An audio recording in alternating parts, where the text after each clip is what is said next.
Orient bell tiles studio से आप देख रहे हैं एबीपी न्यूज। गुड मॉर्निंग, नमस्कार, बहुत स्वागत है आपका। आप देख रहे हैं एबीपी न्यूज। आपके साथ मैं हूं जिया शर्मा और सुबह के 6 बजे का वक्त हो रहा है। आइए शुरुआत करते हैं एबीपी रिपोर्ट की एक बड़ी खबर के साथ। जेपी नड्डा के घर पर डिनर पार्टी का आयोजन किया गया और साथ ही इस डिनर पार्टी के आयोजन में अमित शाह समेत बिहार के तमाम नेता शामिल होने के लिए पहुंचे। केशव प्रसाद मौर्य समेत उत्तर प्रदेश के नेता भी इस डिनर पार्टी में मौजूद थे। आपको बता दें कि बिहार चुनाव में प्रचार करने वाले नेताओं के सम्मान में यह डिनर पार्टी आयोजित की गई थी।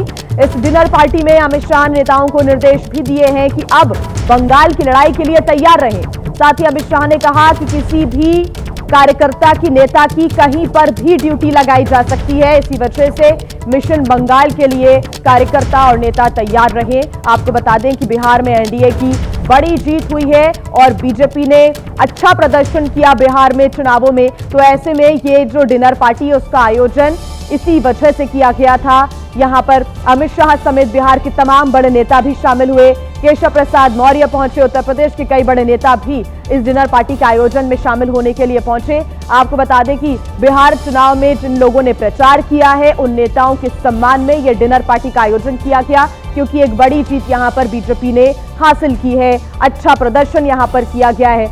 अब बंगाल की लड़ाई के लिए अमित शाह ने तैयार रहने के लिए अपने नेताओं कार्यकर्ताओं को कहा है कि किसी की भी कहीं पर भी ड्यूटी लगाई जा सकती है। इसलिए बंगाल के बाद अब बारी बंगाल की है। तो ऐसे में पश्चिम बंगाल के चुनाव के लिए कार्यकर्ता और नेता तैयार रहे। तो जेपी नड्डा के घर पर डिनर पार्टी का आयोजन किया गया, जिसकी तस्वीरें भी आप देख रहे हैं। डिनर पार्टी में बड़े बड़े नेता पहुंचे, अमित शाह भी पहुंचे। ये तस्वीरें आपके सामने। तो बिहार चुनाव में एनडीए की जीत भारत की बड़ी जीत है। तो जेपी नड्डा के घर डिनर हुआ और साथ ही बंगाल मिशन को लेकर अमित शाह ने बड़ी बातों का जिक्र भी किया। एनडीए की एकजुटता और शक्ति की ये जीत है।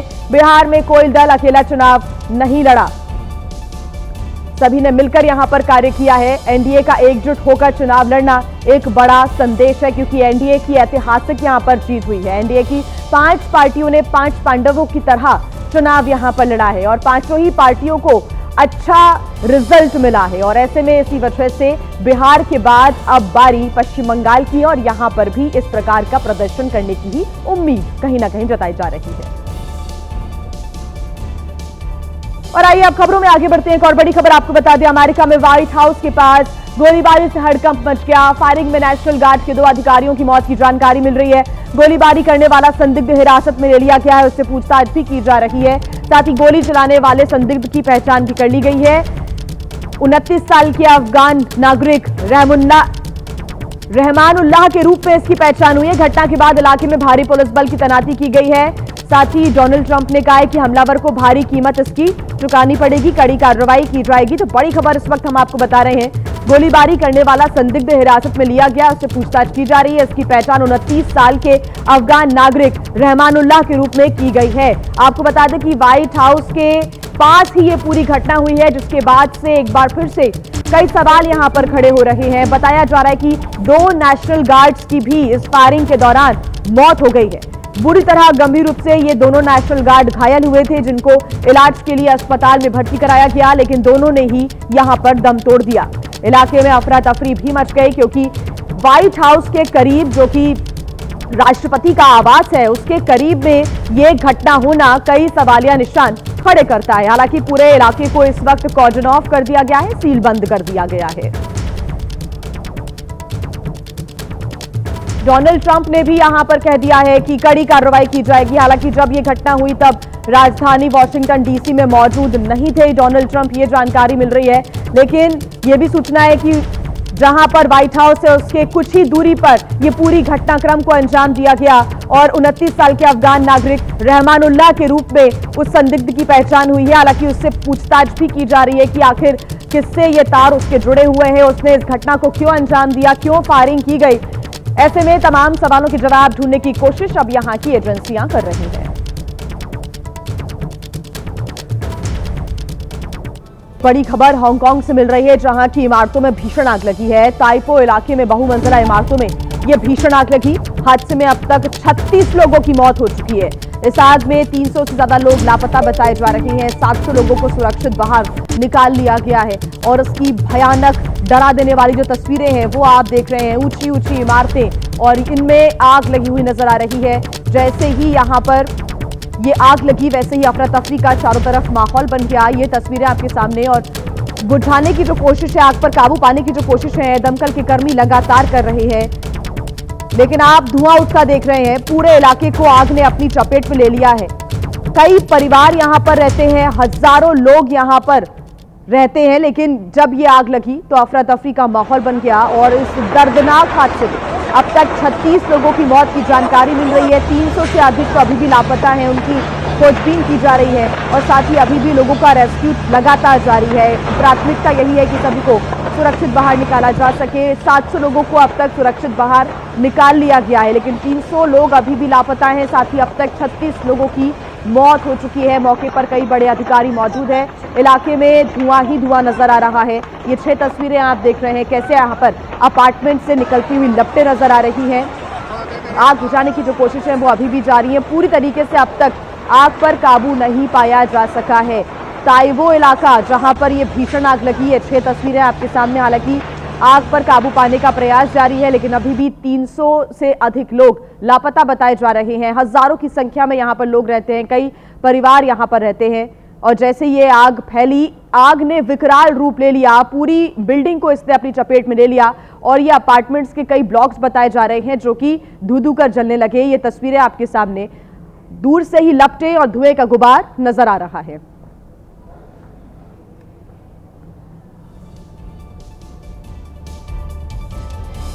तो देखिए, हांगकांग के ताइवो इलाके में आवासीय टावरों में लगी भीषण आग ने तबाही मचा दी। आपको बता दें कि कल दोपहर लगी इस आग पर अब तक काबू नहीं पाया जा सका है। हांगकांग में यह आग ताइपो के रिहायशी टावर्स में लगी है। आपको बता दें कि 35 मंजिला टावर्स में आग से तबाही मच गई, और जिन टावर्स में यह आग लगी वो दरअसल वांगफुक कोट हाउसिंग में मौजूद है।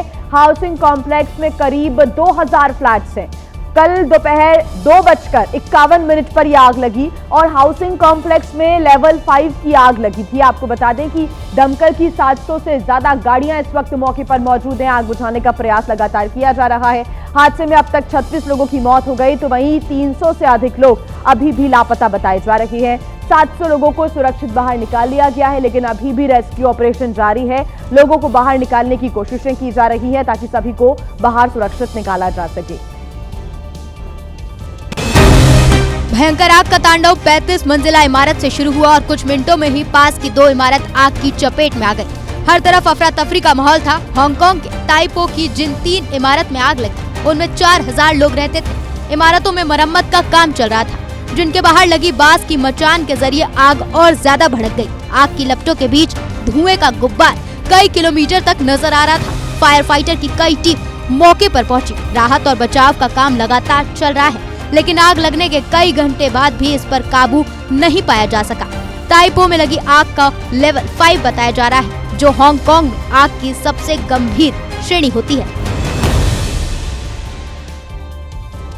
और आइए अब खबर आपको बता देते हैं महाराष्ट्र के नासिक से, जहां पर शिवसेना गुट की पूर्व विधायक निर्मला गावित भी सड़क हादसे का शिकार हो गई। वो अपने पोते के साथ घर के बाहर टहल रही थी, तभी एक कार उन्हें टक्कर मारते हुए निकल गई।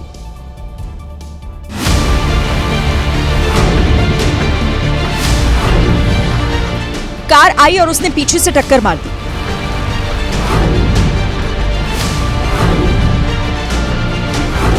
ये उसी हादसे का सीसीटीवी फुटेज है। सड़क पर कुछ भी असामान्य नहीं था। पूर्व विधायक पोते और एक महिला के साथ घर के बाहर घूम रही थी, तभी ये हादसा हो गया। एक पल को ऐसा लगा कार वाले ने जानबूझकर निर्मला गावित को टक्कर मारी। गनीमत रही कि हादसे में गावित का पोता बाल बाल बच गया, जो कि ठीक उन्हीं के साथ चल रहा था। गंभीर रूप से घायल निर्मला गावित का निजी अस्पताल में इलाज चल रहा है और आरोपी ड्राइवर की तलाश की जा रही है। और आइए अब बात करते हैं महाराष्ट्र के सतारा की, जहां पर बेकाबू रफ्तार का कहर देखने को मिला है। यहां पर हुए सड़क हादसे में तो एक शख्स की जान ही चली गई, जबकि 2 लोग बाल बाल बच गए।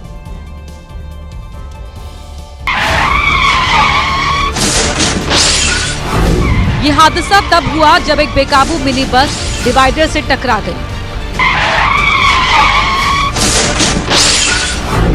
हादसा इतना भीषण था कि वहां अफरा तफरी मच गई। वहां खड़े लोग इधर उधर भागने लगे। इससे पहले डिवाइडर पर खड़े 3 लोग सड़क पार करने के लिए इंतजार कर रहे थे। उनमें से एक युवक तो सड़क पार कर गया, जबकि 2 लोग वहीं खड़े रहे। तभी तेजी से मिनी बस आई और डिवाइडर को तोड़ते हुए आगे बढ़ गई। हादसे के बाद एक शख्स तो वहीं दब गया, जबकि दूसरा शख्स काफी दूर जाकर गिरा। डिवाइडर से टकराने के बाद बस कुछ दूर जाकर पलट गई।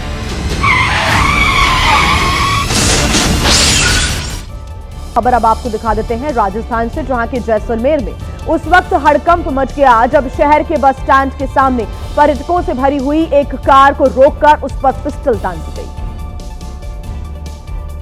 बीच बाजार जिसने भी ये नजारा देखा वो हैरान रह गया। सामने पिस्टल ताने युवक खड़ा था और कार के अंदर पर्यटक सहमे हुए थे। कुछ देर के लिए ऐसा लगा किसी फिल्म की शूटिंग चल रही हो। दरअसल ये एक तरह का मिसकम्युनिकेशन था और कुछ नहीं। राजस्थान पुलिस के मुताबिक पंजाब पुलिस की एंटी नारकोटिक्स सेल की टीम किसी फरार मुलजिम की तलाश में जैसलमेर आई थी। यहाँ गलतफहमी में उन्होंने पर्यटकों की कार को रोक लिया। वांटेड बदमाश भागने न पाए, इसीलिए पिस्टल तान दी। बाद में जानकारी होने पर पंजाब पुलिस ने खेद जताया और कार सवार लोगों को जाने दिया। पंजाब पुलिस की एंटी नारकोटिक्स टास्क फोर्स की टीम अपने मुलजिम की तलाश में आई हुई थी और वो अपने जो संदेश की तलाश करी थी, उसमें उन्होंने वहां संदिग्ध लगा जो हरियाणा पासिंग गाड़ी थी। शहर में इस फिल्मी स्टाइल ऑपरेशन की खूब चर्चा हो रही है, तो कई लोग इस पर नाराजगी भी जता रहे हैं। मध्य प्रदेश के जबलपुर में घर वापसी के नाम पर कुछ हिंदूवादी संगठनों ने जो किया वो न केवल हैरान करने वाला है, बल्कि अब इस पर सवाल भी उठने लगे हैं। विश्व हिंदू परिषद और बजरंग दल के कार्यकर्ताओं ने इन सभी को एक एक कर गौमूत्र दिया और फिर उसके बाद पीने को कहा। यही नहीं, इन लोगों से हवन और पूजन भी करवाया गया। दरअसल ये सभी बंजारे हैं जो किसी एक विशेष समुदाय से संबंध रखते थे। जैसे ही हिंदूवादी संगठनों को इनके आने की खबर मिली तो सभी को गौमूत्र पिलाकर शुद्धिकरण कर दिया गया। ये घर वापसी उस घटना के एक दिन बाद हुई जब बजरंग दल के कार्यकर्ताओं ने इन्हीं परिवारों को लेकर विरोध दर्ज कराया था। देखिए, बर्थडे पर दोस्तों से ज्यादा खुशी कोई नहीं मनाता। दोस्त ही केक पर मोमबत्ती जलाते हैं, लेकिन मुंबई में 5 दोस्तों ने मिलकर अपने ही दोस्त को आग के हवाले कर दिया। विनोबा भावे इलाके का रहने वाला अब्दुल रहमान 21 साल का हुआ था। 25 नवंबर को रात 12 बजे के बाद उसके 5 दोस्तों ने फोन कर उसे फ्लैट के नीचे बुलाया और केक काटने की बात कही। अब्दुल के भाई ने बताया कि जब वो नीचे उतरा तो अयाज मलिक और अशरफ मलिक ने उस पर अंडे और पत्थर फेंके। इसके बाद कासिम चौधरी और हुज़ैफा खान स्कूटी से पेट्रोल लेकर आए और फिर अब्दुल को आग लगा दी। आग की लपटों में गिरने के बाद अब्दुल ने किसी तरह अपने कपड़े उतारे, लेकिन तब तक वो बुरी तरह झुलस चुका था। फिलहाल अब्दुल अस्पताल में भर्ती है और पुलिस ने 5 दोस्तों को गिरफ्तार कर लिया। अब सवाल यह है कि दोस्तों ने अब्दुल के साथ ऐसा क्यों किया? क्या ये कोई पुरानी रंजिश थी या फिर कुछ और?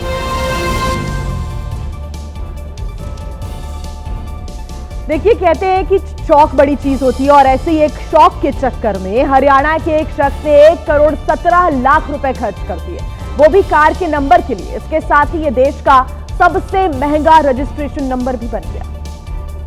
तो एक बार में यकीन करना बेहद मुश्किल है, लेकिन बात ये सच है कि हरियाणा के एक शख्स ने अपने पसंदीदा नंबर के लिए पूरे 1 करोड़ 17 लाख रुपए खर्च कर दिए। 1 करोड़ 17 लाख रुपए में उस शख्स ने जो नंबर खरीदा वो है HR88B8888। HR यानी कि हरियाणा और 88 यानी कि सोनीपत के कुंडली RTO का कोड है ये, और जबकि B रजिस्ट्रेशन की सीरीज को दर्शाता है। और अब 8888 यानी कि 4 अंकों का रजिस्ट्रेशन नंबर ये 8888 है। इस VIP नंबर की नीलामी 50,000 रुपए से शुरू हुई थी और 45 बार इसके लिए बोली लगी, जो कि 1 करोड़ 17 लाख पर जाकर रुकी है। ये नंबर प्लेट इसलिए भी बेहद खास है क्योंकि इसमें HR के अलावा बाकी सारे अंक और अक्षर 8 जैसे ही दिखते हैं। कैपिटल B भी बहुत हद तक 8 जैसा ही दिखता है। हालांकि अभी तक ये मालूम नहीं चल पाया कि ये नंबर आखिर किस व्यक्ति ने और किस गाड़ी के लिए खरीदा है। लेकिन हरियाणा में हर हफ्ते VIP नंबरों की ऑनलाइन नीलामी होती है, जो सुबह 9 बजे से शाम 5 बजे तक चलती रहती है। पिछले हफ्ते रजिस्ट्रेशन नंबर HR22W2222 के लिए 37,91,000 रुपए की भी बोली लगी थी और ये देश का सबसे ज्यादा महंगा रजिस्ट्रेशन नंबर भी यहां पर बन गया है। और आइए खबरों में आगे बढ़ते हैं। बात करेंगे दिल्ली की, जहां के रोहिणी में एक बेकाबू तेज रफ्तार कार एक घर के अंदर जा घुसी। वो तो गनीमत रही कि हादसे में घर के अंदर मौजूद बुजुर्ग महिला बाल बाल बच गई। वीडियो सामने आया है जो कि हैरान कर देने वाला है। दिल्ली के रोहिणी में एक बेकाबू तेज रफ्तार कार एक घर में घुस गई। गनीमत रही कि हादसे में घर के अंदर मौजूद बुजुर्ग महिला बाल बाल बच गई। कार मुड़ी और घर में घुस गई। सोसाइटी के गेट से कार अंदर मुड़ी और सीधे घर का गेट तोड़ते हुए अंदर घुस गई। घर के अंदर ये बुजुर्ग महिला बरामदे में अपने बिस्तर पर बैठी हुई थी, तभी कार की एंट्री हुई। कार की टक्कर की वजह से अंदर रखा कूलर और कपड़े सुखाने वाला स्टैंड बुजुर्ग महिला के ऊपर जा गिरा। गनीमत रही कि हादसे के वक्त कार आगे वाले तख्त से टकरा कर रुक गई, वरना बड़ा ही गंभीर हादसा हो सकता था।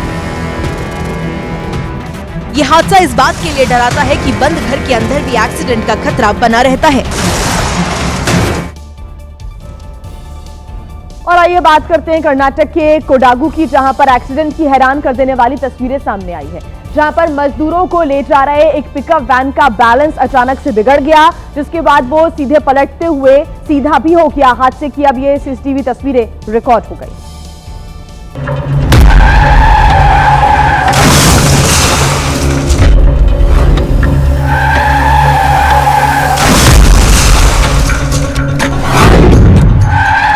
अचानक बैलेंस बिगड़ा और पिकअप धड़ाम हो गया।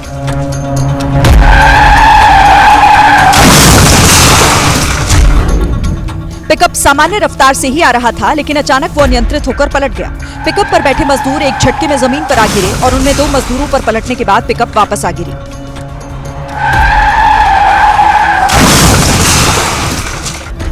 एक पल को लगा कि पिकअप के नीचे दबने वालों का जिंदा बचना मुश्किल है, लेकिन चमत्कार यही हुआ। एक शख्स पिकअप के नीचे से पहले निकला, फिर दूसरा डिग्गी वाली साइड। हालांकि दूसरा शख्स पिकअप गिरने से गंभीर रूप से घायल हो गया, जिससे लोगों ने किसी तरह उसे निकालकर पास में लिटाया। हादसे के पीछे टायर फटने को एक बड़ी वजह माना जा रहा है। हादसा सोमवारपेट तालुका के मधिकेरी सोमवारपेट हाईवे पर हुआ है।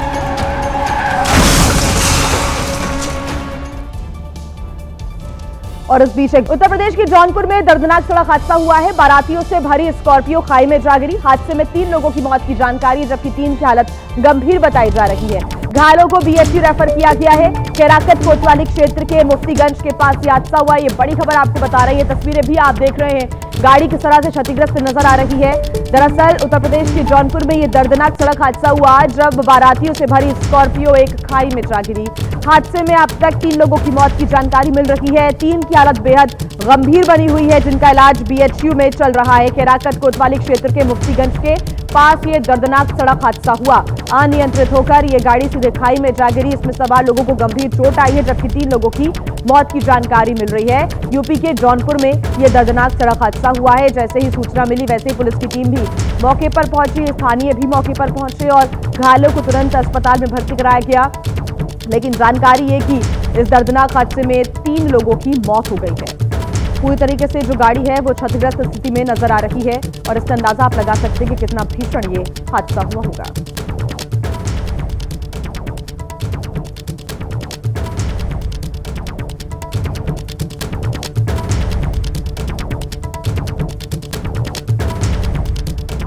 और आइए अब आपको एक और अहम खबर हम बता दें। आने वाले दिनों में अगर आपको ये मालूम चले कि किसी कंपनी ने दूसरे ग्रहों पर गाड़ियों की लॉन्चिंग कर दी है, तो चौंकिएगा नहीं, क्योंकि खबरें हैं कि स्पेस एजेंसी यानी कि नासा के साथ मिलकर कुछ प्राइवेट कंपनियां इन दिनों भविष्य की गाड़ियां बनाने में जुटी हुई हैं। बताया यह भी जा रहा है कि ये गाड़ियां धरती पर नहीं बल्कि दूसरे ग्रहों पर चलेंगी।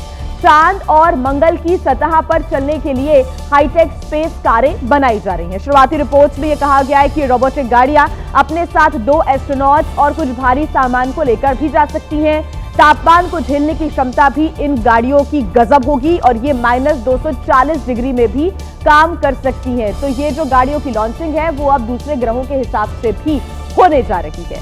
आइए अब खबरों में आगे बढ़ते हैं। बात कर लेते हैं बेंगलुरु की, जहां से एक ऐसा मामला सामने आ रहा है जिसने न केवल इंसानियत को शर्मसार कर दिया, बल्कि वक्त के साथ पति पत्नी के बदलते रिश्तों पर भी एक बार फिर से सवालिया निशान लगा दिया। पति बसवराज उसे पागल कहता, घंटों कमरों में बंद करता और फिर धीरे धीरे देता एक ऐसा इंजेक्शन जिसकी रोजाना डोज उसे सीधे मौत के दरवाजे तक ले आई। 30 साल की विद्या एक सामान्य गृहिणी थी, लेकिन वो बसवराज की बदमाशी समझ नहीं पाई। आरोपी पति बसवराज रोज उसे मरकरी यानी पारे का इंजेक्शन देता। 26 फरवरी की रात विद्या सोने गई और अगली शाम होश में आई। जांघ में तेज दर्द था, लिहाजा अस्पताल में भर्ती कराया गया। जब रिपोर्ट आई तो डॉक्टर हैरान रह गए, क्योंकि विद्या के पूरे शरीर में पारा फैल चुका था। वो जहरीला पारा जो धीरे धीरे शरीर के सारे अंगों को सड़ा देता है। विद्या 9 महीने तक जिंदगी और मौत से जूझती रही, कभी इस अस्पताल तो कभी उस अस्पताल, लेकिन डॉक्टर उसकी जान नहीं बचा पाए। मौत से पहले विद्या ने बयान भी दिया।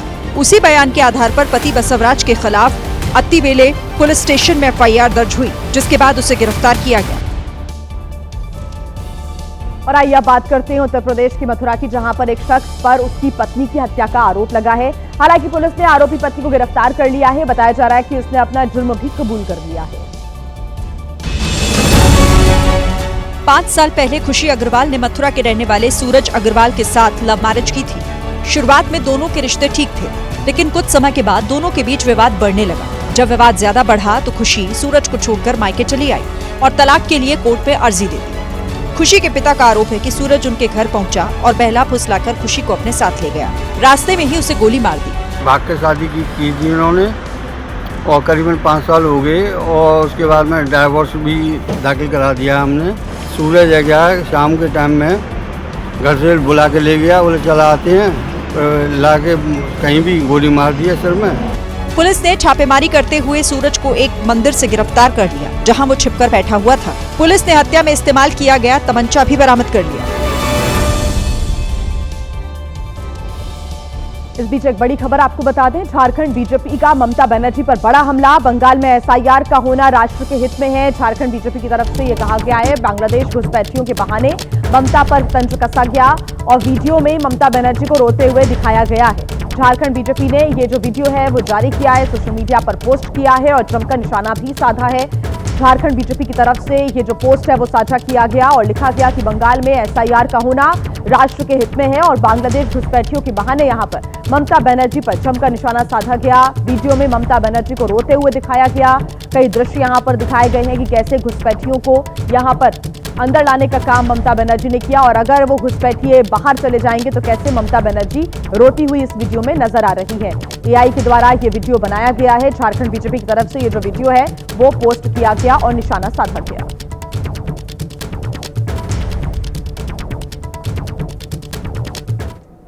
खबरों में आगे बढ़ते हैं। कमला पसंद और राजश्री पान मसाला के मालिक कमल किशोर की बहू दीप्ति चौरसिया ने मंगलवार शाम को खुदकुशी कर ली। पुलिस के अनुसार दीप्ति का शव पंखे से लटकता हुआ मिला।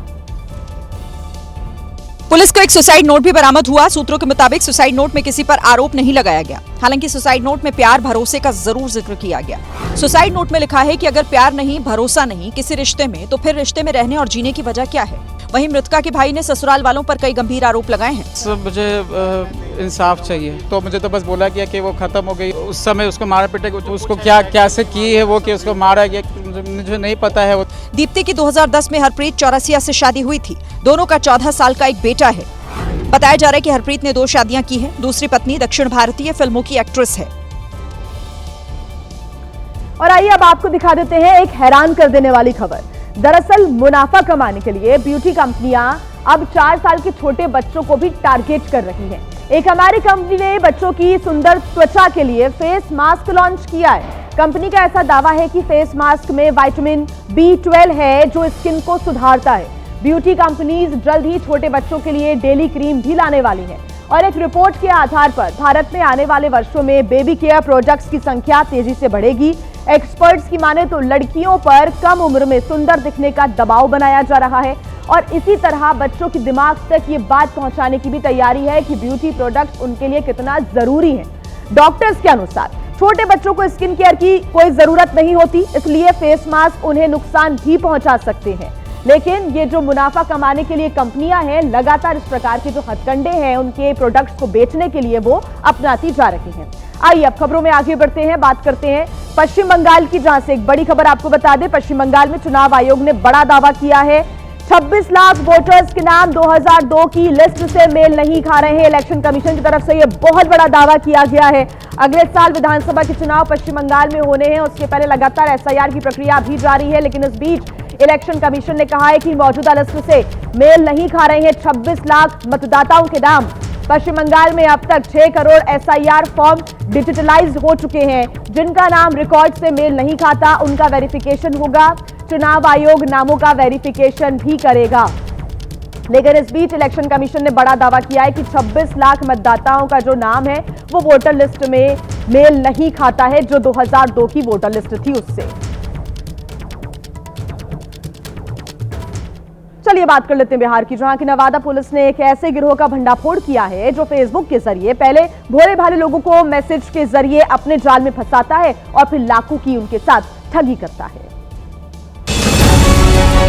ठगों ने फेसबुक समेत कई सोशल मीडिया साइट्स पर अंजलि नाम से प्रोफाइल बनाई थी। यही नहीं, इस प्रोफाइल से जितने भी पोस्ट हुए थे वो ज्यादातर अश्लील थे ताकि ग्राहकों को फंसाया जा सके।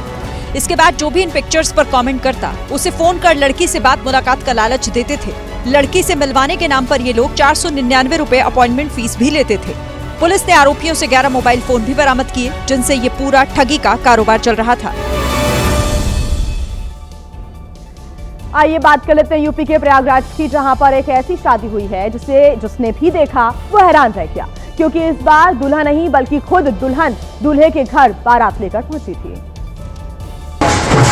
आगे आगे दुल्हन, पीछे पीछे सैकड़ों बाराती। अंदाज बिल्कुल वही जैसे दूल्हा अक्सर दुल्हन के घर बारात लेकर पहुंचता है। फूलों से सजी बग्गी में दुल्हन बैठी थी, बाराती जमकर डांस कर रहे थे। जैसे ही ये बारात सड़कों से होकर गुजरी, लोगों की भीड़ इसे देखने के लिए उमड़ पड़ी। पिता का सपना था कि वो अपनी बेटी की शादी बेटों की तरह करे। इसके लिए बाकायदा पहले ही निमंत्रण पत्र में लड़की की बारात नाम से टाइटल छपवाया गया। जब बारात दूल्हे रजत के घर पहुंची तो परिवार ने भी तनु का शाही अंदाज में स्वागत किया और पारंपरिक रस्मों के साथ विवाह की विधियां पूरी की।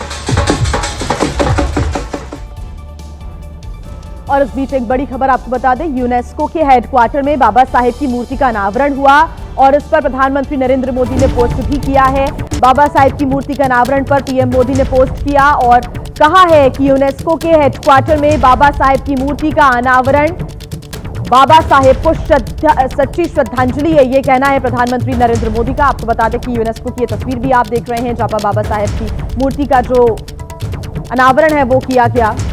और ऐसे में प्रधानमंत्री नरेंद्र मोदी ने कुछ फोटोज और तस्वीरों को साझा करते हुए सोशल मीडिया पर पोस्ट लिखा है, कहा है कि जो अनावरण हुआ है यूनेस्को के हेडक्वार्टर में बाबा साहेब अम्बेडकर का, वो उनको सच्ची श्रद्धांजलि है।